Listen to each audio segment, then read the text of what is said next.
একটু ডিম দিয়ে এগুলো করো না। কেন এগুলো কেউ খা না, এগুলো কেউ খা না, এগুলো কেউ খা।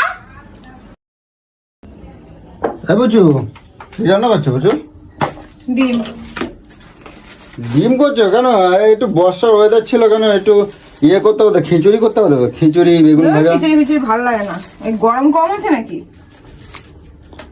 আরে কি গো, তিনখানা ডিম করেছি তো একখানা খেয়ে নিলে। খিচুড়ি কিন্তু ভালোই হয়। দে, আর কি করবা, আর কি করবা? আমার পিন্ডি রান্না করব। এই দেখ কি হলো, হাট বাল একদম খা। চল, রান্না বান্না কিছু করব না, দাদা ওরা গিলেই যাচ্ছে, বলেই যাচ্ছে আর গিলেই যাচ্ছে, গিলেই যাচ্ছে, গিলেই যাচ্ছে। ও ওরাম করতে চালানো, খাচ্ছি তো ডিম খাচ্ছি তো কি হয়েছে? আমি তিনখানা ডিম করেছি, তুমি যদি তিনটের মধ্যে একটা রেখে দিয়েছো, কি রান্না করবো আমি? এটা তোর পিন্ডি রান্না করবো? আরে এই দেখো, এই দেখো।